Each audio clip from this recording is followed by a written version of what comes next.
Muy buenas noches, sean bienvenidos a Más Allá, sean bienvenidos al Misterio. Esta noche les voy a contar de un personaje que está a caballo entre la realidad y la ficción. Algo que a mí y a ustedes les va a dar miedo.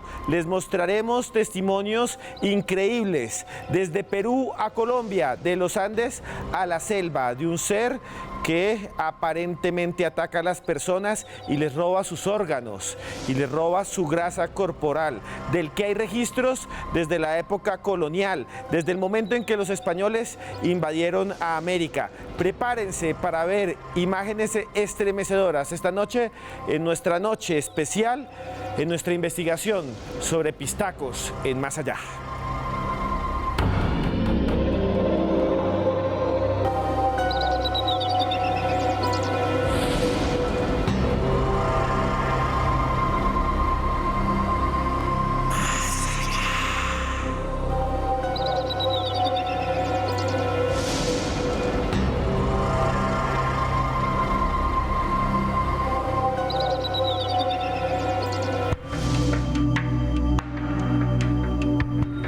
Espíritus de los Andes, ladrones de grasa, demonios de las cordilleras, usurpadores de órganos, monstruos temidos por miles de personas que son llamados mochacabezas, nácac, pistacos, personajes sombríos que se deslizan entre la realidad y el mito y que a veces entran en contacto con nuestro mundo según docenas de testigos.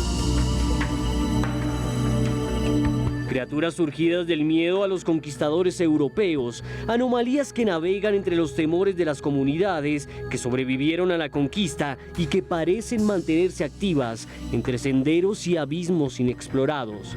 Letales usurpadores de grasa y órganos humanos que aparecen retratados en el filme peruano Pistaco del año 2003.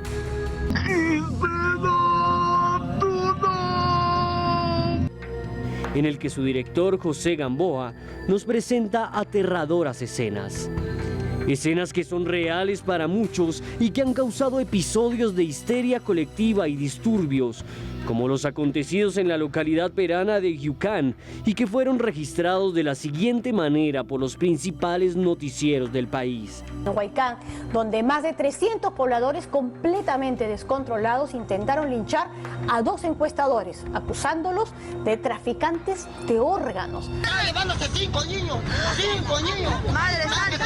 5 niños y dice, oh, chápelo, la gente grita del carro. Estaban llorando los niños, ¿cómo estaban llorando? Se rumoreaba de que habían traficantes de órganos que pues apuntaban a los niños específicamente. En mi casa más allá habían 2 niños sacados órganos. ¿Qué se esconde detrás de estos horrendos personajes? ¿Psicosis colectiva? ¿Mito o aterradora realidad? Acompáñenos esta noche a descubrir los misterios pistacos. Sacaojos, pistacos, ladrones de grasa, seres que se mueven entre la realidad y entre el misterio. Muchas personas dicen que existen y que viven dentro de las cavernas de los Andes peruanos. Para otros son seres de carne y hueso y para algunos son solo espejismos de mentes llenas de tribulaciones y de problemas sociales. Para investigar estos seres extraños tenemos invitados especiales esta noche en Más Allá. Y primero quiero presentar a las mujeres y aquí tenemos a las damas del misterio, a Tatiana Rodríguez, que es antropóloga, estudiante de antropología y que la pueden seguir como @antroposcura. Muy buenas noches, Tatiana. Muy buenas noches, Esteban, muy buenas noches a todos los televidentes. Es un placer estar acá para hablar de este tema que, por cierto, va a estar muy interesante. Sí, ¿y usted le da miedo a ese tema, el de los ladrones de órganos que parecen ser de otro mundo? Pues la verdad me da miedo es el tema de los ladrones de órganos. Y no de los ladrones de órganos, de quienes venden sus órganos, pero no de que sean de otro mundo. Sí, y está también con nosotros Diana Ampudia, periodista, y que además ha investigado muchísimo esto y otros temas de misterio, incluyendo fantasmas, incluyendo apariciones marianas y un más, que siempre está aquí con nosotros y que la pueden buscar como @desmejorada, con un palito después. ¿Cómo está, Diana? Hola Esteban, buenas noches a la mesa, buenas noches a las personas que en este momento nos están viendo aquí en Más Allá. Un placer para mí estar esta noche con usted. Y hoy tenemos a alguien que realmente para mí es un honor que está aquí, un gran sociólogo de la patria, el señor Ricardo Forero, quien aparece en muchos medios de comunicación. Muy buenas noches, Ricardo. Esteban, un enorme placer estar acá, a la mesa de trabajo y a todos nuestros televidentes. Muchas gracias por la invitación. ¿Y usted qué piensa, por ejemplo, de estos extraños mitos y criaturas que roban grasa humana, por ejemplo? Estas son representaciones simbólicas que están muy ligadas a la sociedad incaica. Hay que verlos en el contexto social, económico también, que se da desde el periodo de la colonia, y son elementos repetitivos que se van dando en las sociedades. Los pistachos son representaciones que muestran los temores y los miedos que se dan dentro de las sociedades. Bien, tenemos también testimonios de otros seres llamados mochacabezas que habitan en el Amazonas y que son criaturas que flotan supuestamente en el aire y que tienen un halo de luz azul y también a veces rojo, y que adentro lanzan rayos desde esa esfera y le quitan la cabeza a las personas para robar los órganos. Tenemos testimonios que a mí sí me dan miedo y que veremos casi en la segunda o hacia el final del programa, porque primero queremos enseñarles qué es un pistaco y qué es un mochacabezas. Y para eso, Joana Arenas preparó la siguiente nota. La leyenda de los ladrones de grasa no es única de los Andes. En Europa existe el sacamantecas, un personaje aterrador que se representa como un hombre que mata a mujeres y niños para extraerles la grasa corporal, para hacer pomadas o ungüentos curativos. Una criatura que se hizo realidad cuando Juan Díaz de Garallo Ruiz fue apresado en 1880 en España, luego de asesinar a media docena de mujeres a las que supuestamente extirpó su grasa. Contrario a Garallo Ruiz, los pistacos andinos son una mezcla entre el mundo sobrenatural y nuestra realidad. Su nombre proviene del quechua pistay, que significa decapitar, degollar o cortar en tiras. Se presentan en los caminos con un arma grande y a veces desconocida. Su aspecto es extranjero. A diferencia del pistaco, el mochacabezas colombiano es más fabuloso. Aparece generalmente sobre los ríos, en medio de un aparato desconocido que emite una potente luz. Ataca a sus víctimas con un rayo o una máquina que lo decapita enseguida. Es alto y su aspecto es extremadamente blanco. ¿Qué son estas criaturas? ¿Construcciones sociales o seres reales provenientes de lugares alejados de nuestra realidad? Queda en usted la tarea de formar su propia opinión. Seres extraños, seres que parecen ser de otra realidad, que atacan, que quitan las cabezas, que roban los órganos y que están desde los Andes hasta el Amazonas. ¿Usted ha visto alguno? ¿Usted cree que es simplemente una ilusión, una alucinación colectiva? ¿No sabía qué es esto? ¿O usted hace muchos años ya los conocía? Escríbanos ya con Pistacos Más Allá y cuéntenos, porque todo lo que ustedes nos digan lo vamos a colocar aquí sobre la mesa y lo vamos a decir, porque este programa no es solo de Red Más y de esta mesa, es de todos, es de usted, porque ustedes son Más Allá Livers y estamos todos juntos aquí en Más Allá. Bueno, Diana, Tatiana, ¿qué características principales tiene un pistaco y cómo reconocer estas criaturas o estas personas? Pues primero que todo, los pistacos son personajes mitológicos, específicamente en la región andina. Se reconocen aquí en Colombia, en la región de la Amazonía, pero son principalmente muy sonados en Perú y en Bolivia. Pistaco significa como tal degollar o cortar en tiras. Fue por esta razón que a ellos se les dio esta denominación. Y lo curioso del caso es que se han reconocido como 3 tipos de pistacos. Los prehispánicos, que son como relacionados con el victimario, el sacrifica, o sea, tiene mucho que ver con cosas rituales. El español que viene, sacrifica, los rituales, tiene mucha relación con este tipo de cosas. Luego está el pistaco colonial, que se reconocía como ese blanco extranjero que venía a quitarle o a sacar más bien la grasa del cuerpo de los indígenas. Este pistaco es como el que más se ha estudiado, y luego ya encontramos el pistaco contemporáneo, que tiene mucha relación con esos delincuentes que se dedican como a sacar la grasa de las personas y a venderla a extranjeros. Bueno, vean, es que la grasa durante muchos tiempos, durante muchas eras, durante muchos años, siempre fue vista como algo sagrado o algo mágico. Los ungüentos que usaban supuestamente las brujas, supuestamente que usaban para hacer pomadas o menjurjes satánicos en los ritos eran con grasa de bebé, con grasa de niño, por eso sacrificaban los niños. ¿Qué tiene que ver esto, Tatiana?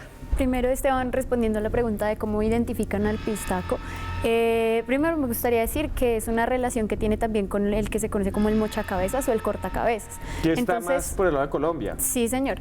Entonces, hay como dos imágenes de lo que es el pistaco o el mochacabezas. La primera es una personalidad, bueno, no sé, un ente como de tipo andrógino que se moviliza por tierra y persigue a su presa, por decirlo en algún sentido.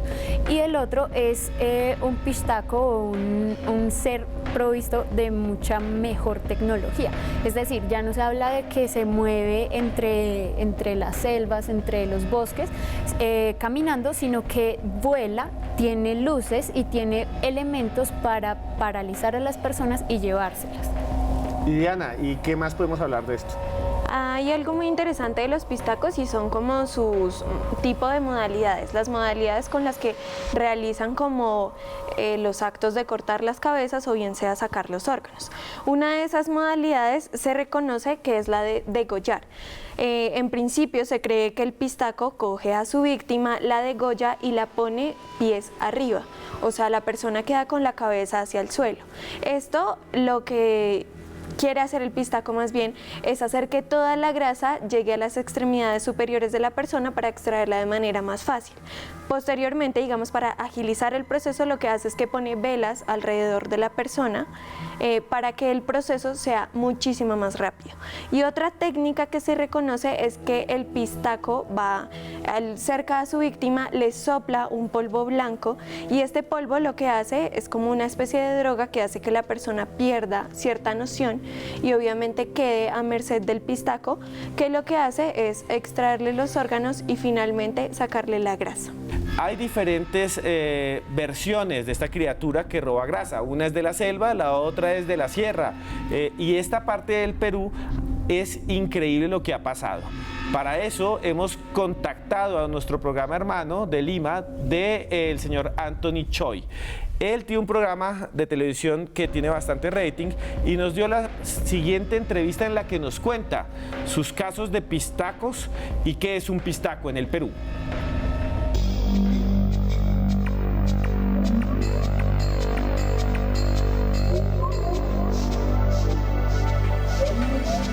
Hola amigos de Más Allá de Colombia, soy Anthony Choi del programa Viaje a Otra Dimensión de Radio Capital aquí en Lima. Y bueno, para contarles acerca de este personaje denominado Pistaco, que es uno de los tradicionales personajes míticos, ¿no es cierto?, de acá del Perú.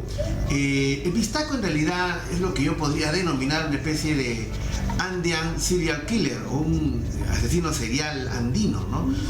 Su presencia se remonta inclusive hasta la colonia, en el cual se trata de una especie de un hombre que ritualmente mata a seres humanos con el fin de extraerles la grasa humana. Invariablemente siempre de índole extranjera, están a la vez de los caminos penumbrosos, oscuros de los Andes, a la casa de víctimas a las cuales matan con una herramienta que ellos tienen y luego los cuelgan los cuerpos, los abren en zanja y los cuelgan como si fueran reses, quemándolos con velas, ¿no es cierto?, y extrayéndole grasa que va cayendo gota a gota y que luego esta grasa es usada con determinados fines, como es la elaboración de cosméticos, de aceite para maquinaria fina.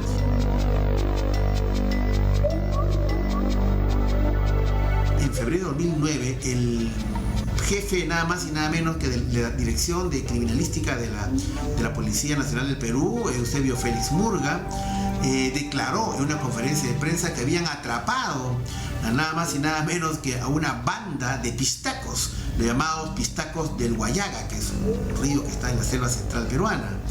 ¿Y esto en base a qué? A que hubo la noticia de la desaparición de muchas personas y el hallazgo del cadáver de uno de ellos, un señor Abel Matos, y que luego en Lima encontraron que desde la zona de Huánuco habían enviado por correo unos pomos, ¿cierto?, de grasa humana, y que era seguramente destinada a la venta para personas, compradores extranjeros, en este caso italianos, y que estos pomos se vendían alrededor de $15.000. Pero curiosamente, meses después, en noviembre del 2009, Félix Burga, este policía, fue destituido porque dijo que todo se había inventado, que había sido parte de un psicosocial para tapar ciertos problemas que había en esa época de la Policía Nacional.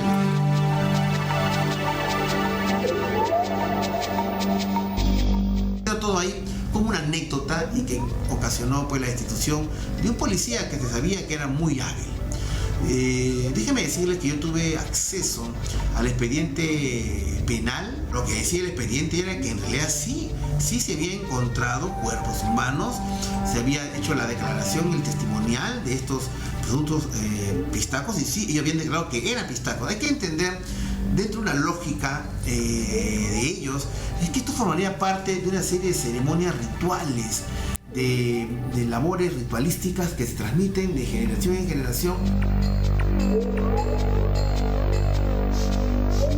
Más allá de los psicosociales o de inventos que pueda haber en la prensa, yo sí creo que este caso fue totalmente real, y solamente como una advertencia es que si alguna vez visitan al Perú y se quedan muy de madrugada en algunos de esos millones abandonados en las lejanías de los Andes peruanos, tengan mucho cuidado, porque podrían en la vuelta de la esquina encontrarse con más de una sorpresa.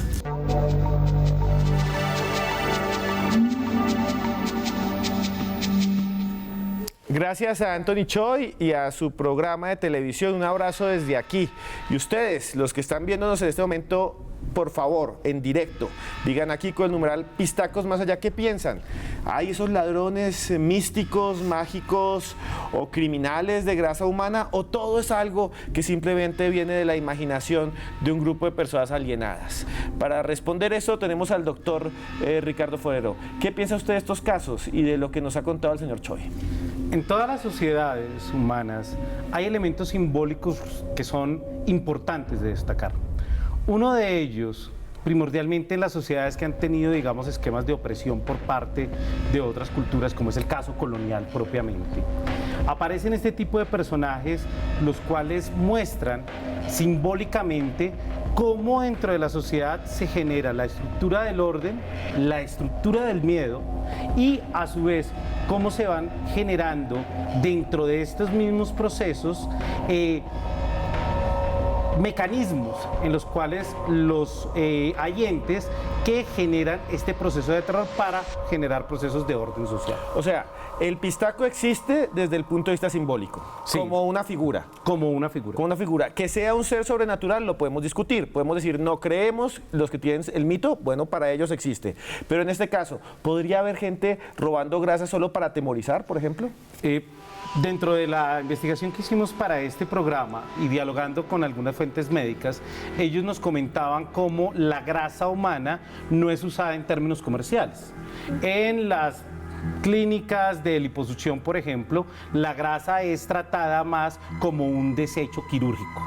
¿Cuál es el valor de la grasa y de gran parte de los fluidos del cuerpo? Un valor simbólico mágico. Ese es el poder definitivo que tiene. Ese poder simbólico mágico siempre ha estado ligado no solamente en América Latina, sino en Europa, en Asia, en distintas culturas, para curar diversos tipos de enfermedades.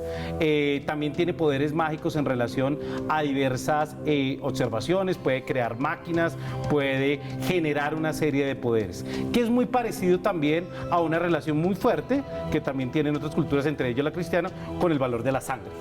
O sea, que esto sería como un vampiro de grasa, así hablándolo como a grosso modo, que estas personas matarían por robar la grasa con fines mágicos en su pensamiento.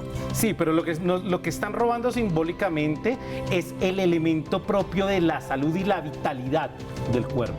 ¿Sí? Entonces, como bien lo señalaba nuestro colega en Perú, esto lo que genera es una atmósfera de miedo frente a sociedades en donde los esquemas de opresión han sido muy fuertes, ¿no? El proceso colonial de los españoles contra los indígenas generaba este tipo de figuras, los cuales catapultaban el miedo y la histeria colectiva. Y estos temas, pues obviamente simbólicamente muestran un mapa de cómo construyen ellos ese mundo simbólico. Sí, ahora me acuerdo de que estando allí en Perú, la gente le daba miedo pasar por algunos caminos porque decían que habían pistacos. Y también un saludo grandísimo a Adriano Campo, que nos está viendo, y a todos los que están tuiteando con Pistacos Más Allá. Antes de seguir, quiero que vean estos testimonios de Perú y de Bolivia de personas que estuvieron cerca o vieron a esta criatura. Y después de eso seguimos con la discusión. Vean estos impactantes testimonios. Ha venido la policía, ha venido el serenazgo, todo eso, y se ha subido al cerro, el hombre, y después se ha convertido en un perro, y el perro lo han correteado, volado el perro. Han encontrado un caballero borrachito muerto, que no se sabe si es la muerte, porque ha amanecido así con una mordida en el cuello. Dicen que se convierte en perro, dicen que se convierte también en zorro y que a veces en cóndor, una criatura que ataca, roba y succiona la grasa. Realmente es algo bastante simbólico. ¿Qué podemos decir de esto, Diana o Tatiana?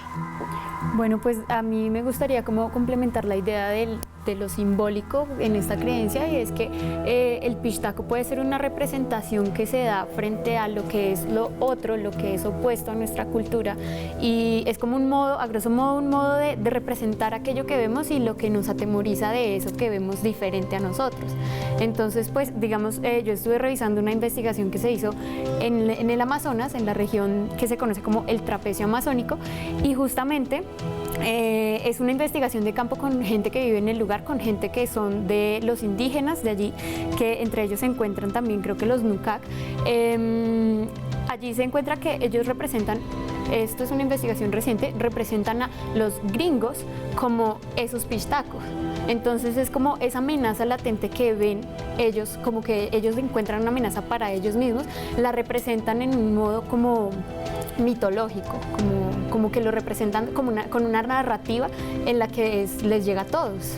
Y es interesantísimo porque en todas estas zonas soldados, comerciantes del interior dicen que los ven, y es una cosa rarísima, porque bueno, uno pensaría dentro de la cultura está ahí como un símbolo, pero que un extranjero los vea es que empieza como a estar inmerso en la cultura. Y hay una cosa muy interesante, que es que esta grasa humana, la que tenemos nosotros en todo nuestro cuerpo, algunos tenemos más, otros tienen menos, tiene un tinte mágico y de alguna manera viene desde Europa. Y para eso, para explicarnos cómo la grasa era usada por asesinos y por seres de alguna manera ligados a la brujería para hacer sus menjurjes, tenemos a Juan Jesús Vallejo en la siguiente nota.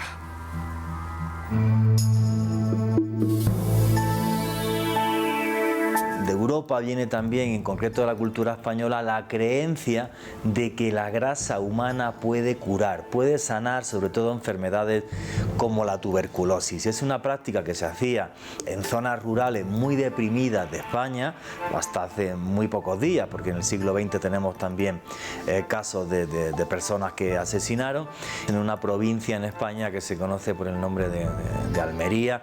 En concreto se le conoce también a este crimen como el crimen de Gádor, y fue terrible porque Francisco Leona, que era un curandero, convence a un moribundo que tenía tuberculosis para que asesinen a un niño, y el asesinato se produce delante de la persona que tenía la enfermedad.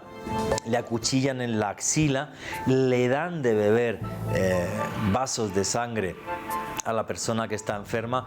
Incluso dice una frase que es: yo antes que Dios, antes de tomarse el primer vaso de sangre del niño, y luego se le hace un emplasto con las grasas del mismo. Repito, el que orquesta todo esto es un curandero que se llama Francisco Leona, y yo creo que es el último gran episodio de mochacabezas, de pistacos, de sacagrasas, de sacamantecas también, como se dice en España, en la península ibérica. Este es el último gran caso que llevó a la palestra el que realmente había ciertas zonas en el país que todavía estaban sumergidas en un primitivismo cultural muy importante. La grasa humana como un elemento mágico. Tal vez usted cree que esto no rodea su vida, pero le voy a demostrar que sí. En muchos lugares del país, cuando alguien se parte un brazo, o se luxa, o le dan una patada, los llevan a un sobandero, y los sobanderos cobran muchísimo más si utilizan grasa humana. ¿Por qué la grasa, doctor Forero? La grasa tiene una representación muy interesante, sobre todo en las sociedades en las cuales ha habido dificultades nutricionales. Ser gordo, digamos, no ahorita, sino hace 100, 200 años, era síntoma de buena salud, primordialmente. Y eso colocaba a la grasa en un papel muy importante en términos de salubridad. Aquel que era gordo, recordemos hace 50 años, cuando los niños eran pequeños y eran gorditos, se decía, tiene buena salud. Esa representación entre grasa y lo saludable quedó simbólicamente relacionada. En el periodo incaico y en el periodo colonial, esa estructura todavía se mantenía y la grasa era vista justamente como un símbolo en el cual se establecía y se unía la longevidad con la salubridad. O sea que el que era mofletudo y gordo, un poquito así como yo, rellenito, era como una persona de buena presencia, de buen pelambre, de buena salud. Señorita Diana, ¿qué podemos hablar de eso de la grasa? El tema de la grasa es bien interesante porque, como les mencionaba hace un instante, los indígenas creían, o más bien aseguraban, que los españoles blancos venían a sacarles las grasas, y lo curioso del caso es que se dice, o se cuenta más bien, la leyenda asegura que los españoles las utilizaban para hacer medicamentos, se las llevaban hasta el país de origen del extranjero y con ella hacían medicamentos. Entonces sí tenemos muy presente esa idea de que la grasa representa salud y de que ayuda a perpetrar la salud a través de medicamentos en este caso. Que mantiene a la gente viva por más tiempo, como un elixir de juventud eterna. Pero también hay una cosa muy interesante, porque en pocos minutos vamos a hablar de los pistacos colombianos, de los mochacabezas, de aquellos que flotan y que parecen mezclarse a veces con el tema ovni. Pero antes de eso quiero decirles algo muy interesante. El pistaco se ve como una persona muy alta, que es una persona con aspecto nórdico, que no es como una persona de la zona. ¿Qué tiene que ver ese aspecto, Tatiana, como extranjero, como si fuera una criatura de otra realidad, dentro de toda esta construcción del pistaco, como una especie de demonio de los Andes? Pues precisamente, Esteban, era lo que yo le mencionaba hace un momento, que es como una forma de ver eso, esa nueva cultura, ese choque cultural. Entonces, por un lado tenemos que pues nosotros en la región pues andina, nosotros somos mucho más bajos que un europeo, que una persona de otro lado. Entonces puede que esto se relacionara en un principio, porque hoy en día pues es una mezcla de todo, ya no digamos que no hay unas diferencias culturales marcadas biológicamente. Pero pues yo lo relacionaría con esa manera de representar el peligro. Si usted cree que esto solo pasa lejos, en los Andes de Perú, pues está equivocado. Aquí también, en Colombia, en la selva, sucede. Un compañero mío, antropólogo, que trabajó muchos años allí en el Amazonas, entre la jungla, entre los grandes bosques y florestas de este pulmón gigantesco, allí él dice que conoció de primera mano a estas criaturas. Dice que vio una lejos y también dice que él, hablando con los indígenas, llegó a tener la idea de qué es el mochacabezas y nos lo contó aquí en exclusivo, en Más Allá.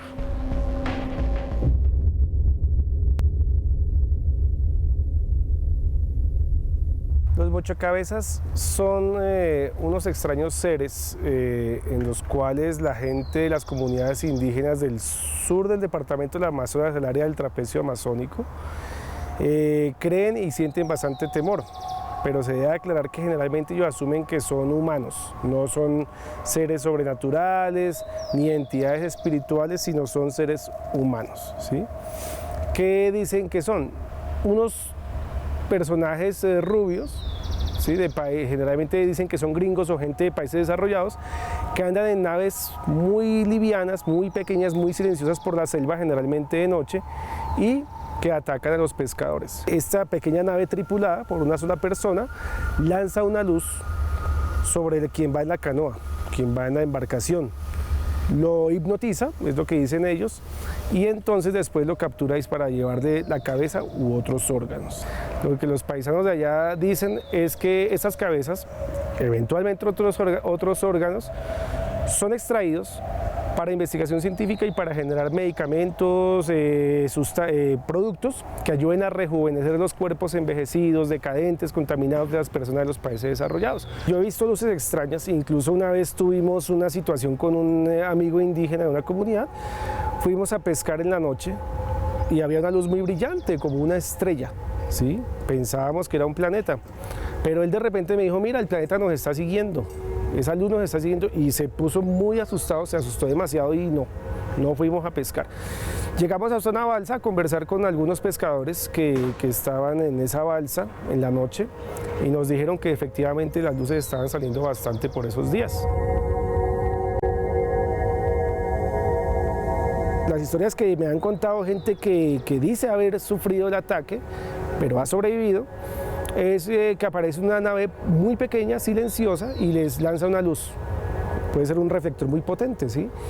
Y ellos, antes de quedar paralizados, se arrojan de la canoa y esperan sumergidos para que pase el peligro. Sí hay historias y rumores de que ha sido derribado, ¿sí?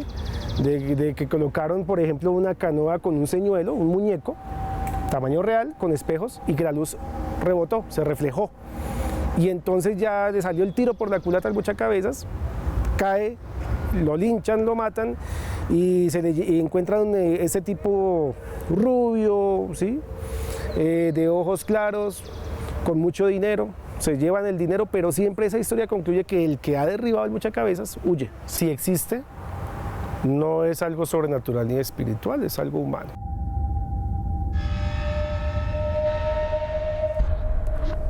¿Existe ese Mochacabezas o no aquí en nuestra Amazonía? Un saludo a Yelko Prieto. Gracias a usted, hermano. Se le quiere de todo corazón. Gracias por su testimonio. Nos habla de una luz y adentro va un personaje extranjero que lanza un rayo, hipnotiza y corta la cabeza.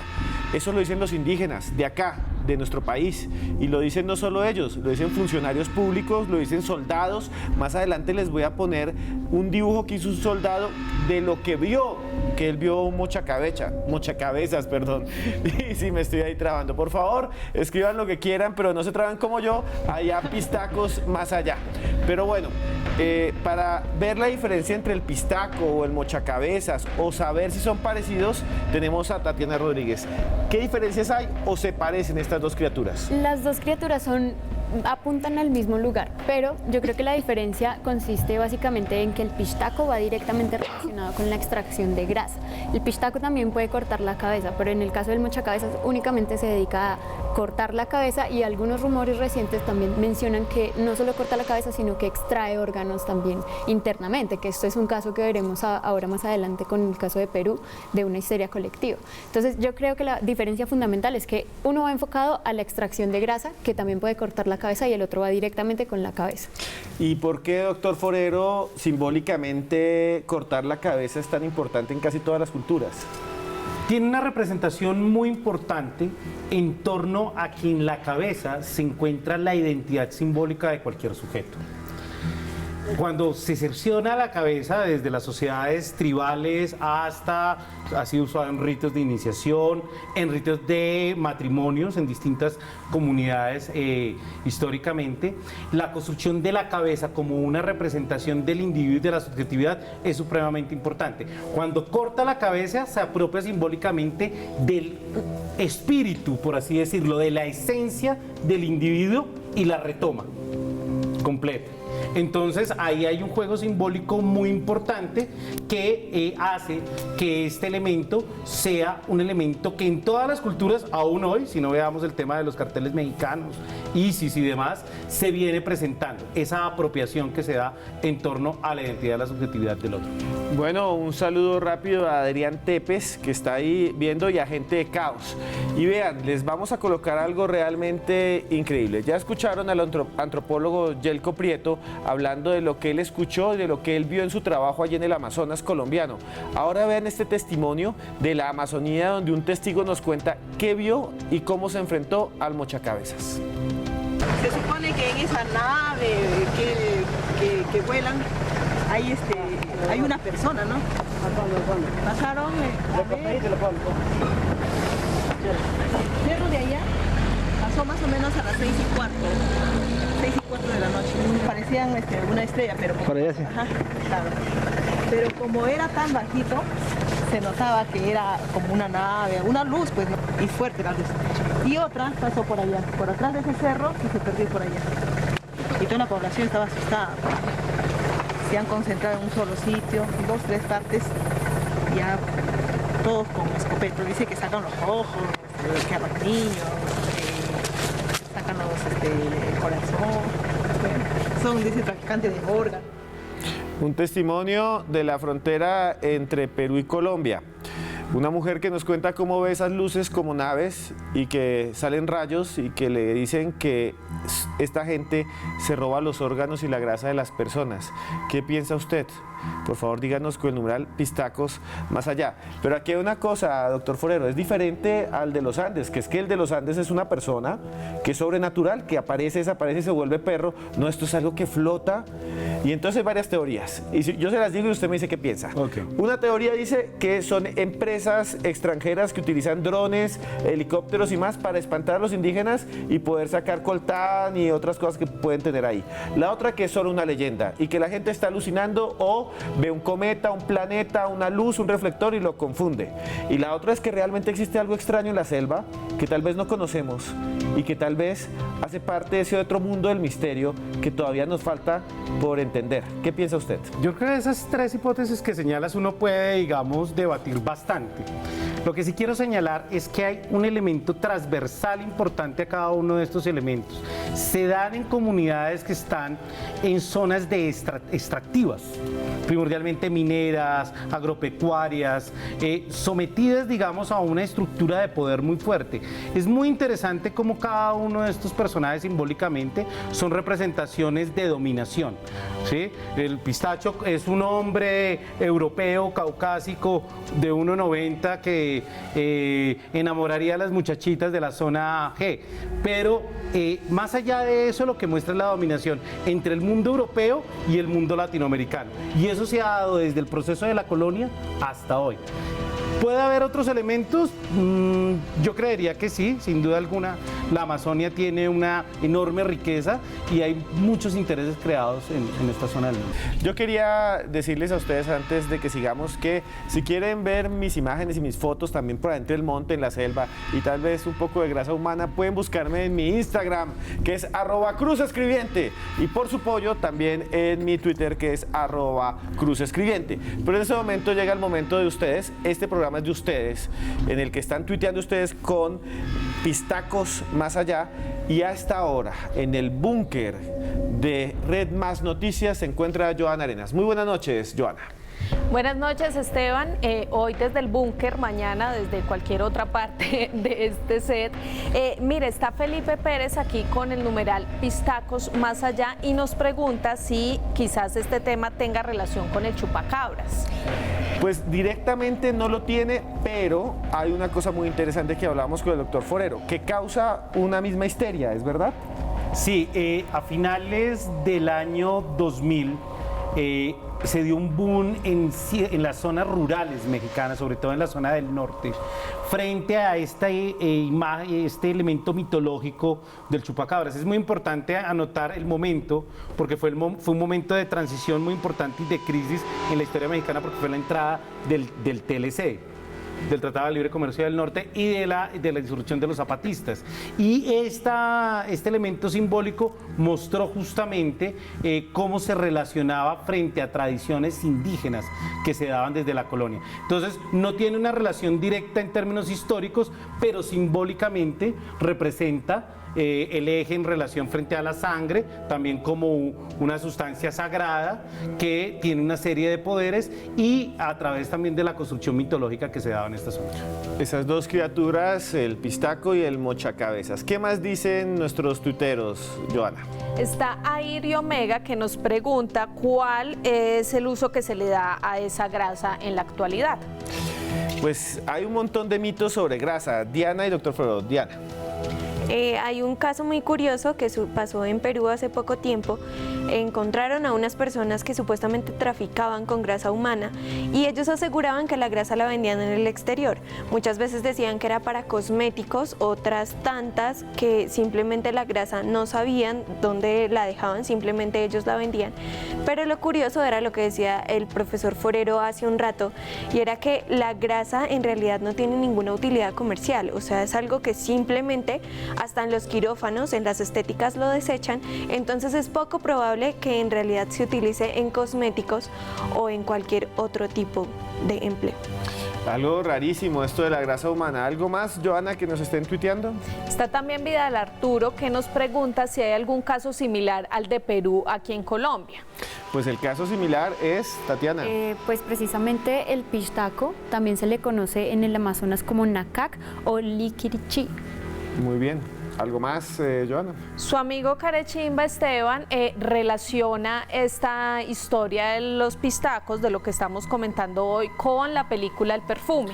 Vean que siempre me han dicho que Carechimba no existe, y sí existe, y un abrazo para él, y que siga tuiteando. Tatiana, El Perfume, esa película inspirada en una novela de Patrick Sonsky.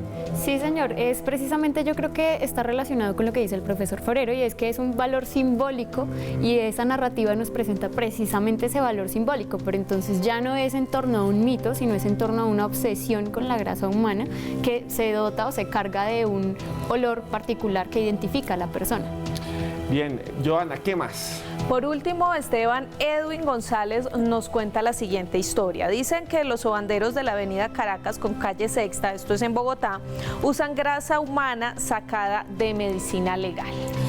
Doctor Forero, una historia que tiene eones, o sea, desde que yo soy niño me dicen es que con grasa de muerto eso se templea el músculo y que uno se cura de cualquier torcedura despescuezada, ¿es cierto? Es uno de los mitos más conocidos en la capital de la República. Este lugar es muy conocido para aquellos que están fuera de la capital, es uno de los lugares reconocidos por el tema de sobanderos, y ese mito ha circulado muy fuertemente durante muchísimos años en la ciudad. Este mito confirma el valor simbólico que tiene la grasa como un elemento sagrado y como un elemento de salud, que también ha sido fomentado propiamente también por los sobanderos y que nutre esa mitología popular en torno a ese valor simbólico. Ese valor simbólico es tan fuerte que si ustedes analizan y ven cada una de las notas, el valor de la grasa es bastante alto, ¿no? Hablan de 15.000, 17.000 dólares en el cual se puede utilizar y muestra, digamos, la conexión muy fuerte que se da en torno a la salud, a la longevidad. También muchos están bien relacionados a ese tema de la virilidad y el uso de la grasa. Bueno, Joana, muchas gracias allá en el búnker de Red Más Noticias por leer todos los comentarios de los tuiteros.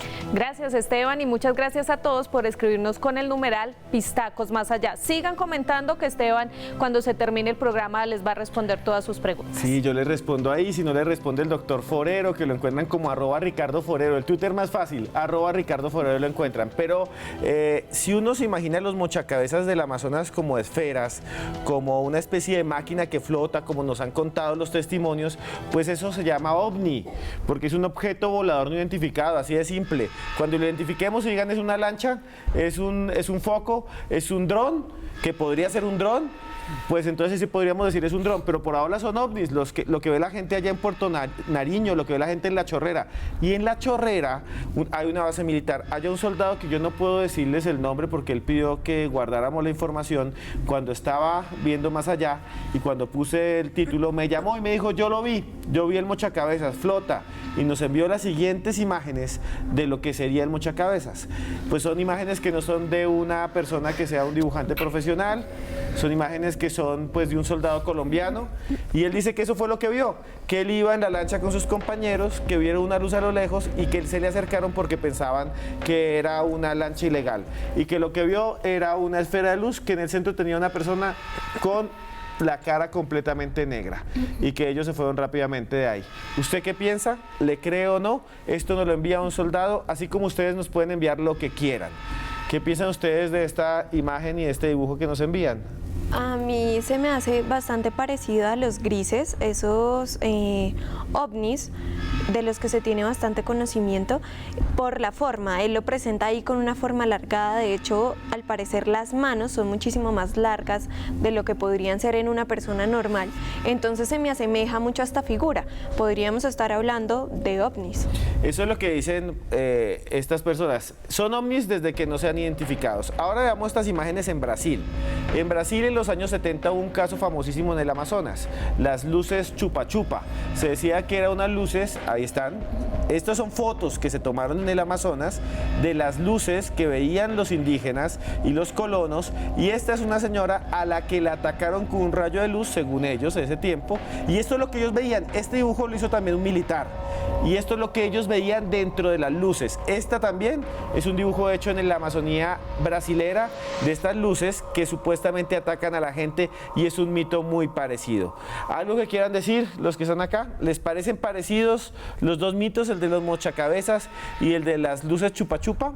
¿Será que simplemente es una especie de mito que tiene nombre distinto de acuerdo al pueblo, de acuerdo al lugar, o que hay algo más que se oculta en la Amazonía? ¿Qué piensan ustedes, señores, aquí en la mesa? Esteban, a mí me deja consternada porque precisamente esas imágenes que estamos viendo del rotadiscos, pues yo la pienso y haría más alusión al tema de los ovnis, de los extraterrestres y como que una visita aquí hacen abducciones y de cosas de este tipo. O sea, sí. Esto se me hace, no sé, a mí particularmente se me hace que es como totalmente distinto. Es que no, le raya a uno la cabeza, sí. El cacumen. Bueno, Tatiana, muchas gracias. La usan como Antroposcura en Twitter. Diana, gracias por estar aquí. A usted. Como Desmejorada Guión al Piso y como Las Damas del Misterio. Doctor, que esté muy bien. Un placerazo. Bueno, el señor Ricardo Forero, @Ricardo Forero. Y ustedes, nos vemos dentro de 8 días. Búsquenme como Cruz Escribiente en Twitter e Instagram y recuerden que por más lejos que andemos, siempre habrá un más allá.